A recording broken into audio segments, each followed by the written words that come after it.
I wanted to give you a view of the stamens of Tropaeolum. You can see here, this is 1 stamen, 2 stamens, 3, 4, and if you count the other side, you have another 4. You can see here, this is the stigma, down here is the ovary.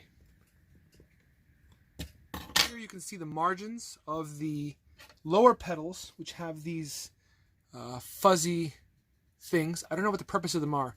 They may be to keep insects out, maybe to keep insects from robbing nectar. I'm not exactly sure. And this is the upper petal.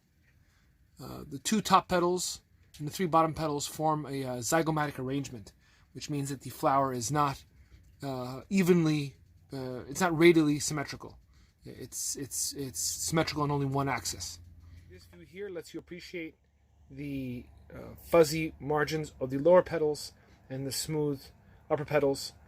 As you can see that there's coloration here, which I presume helps guide whatever is meant to pollinate it in to where it should pollinate it. I've sliced the flower along the axis of symmetry, and you can see here the ovary. You can see this large stamen here.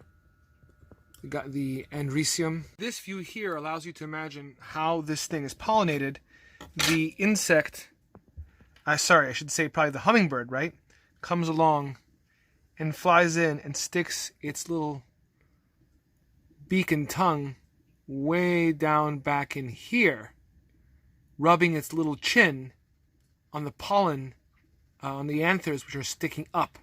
Likewise, the stigma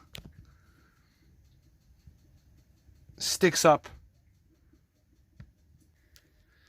You can imagine that not only does the orientation allow not only does the orientation of the stamens allow for the transfer of pollen to the head of the pollinator, which I suspect is a hummingbird, but additionally, as you can see here, right there, in the female stage, when the plant is more in female stage, this stigma right here, this 3-lobed stigma, pops up more, is more prominent like that.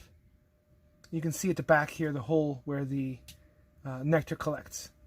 So I suspect that in the male stage these are popped up, this is out of the way, pollen is transferred onto the head of the pollinator, which I suspect is a hummingbird or a moth, and then in the female stage, when it's more female receptive, then the stamens are out of the way and the stigma sticks up to receive pollen, thereby increasing the probability of outcrossing. Again, this is a self-fertile plant, but increasing the amount of outcrossing introduces enough genetic diversity, I guess, for this species or for more wild members of the species to do well in the wild.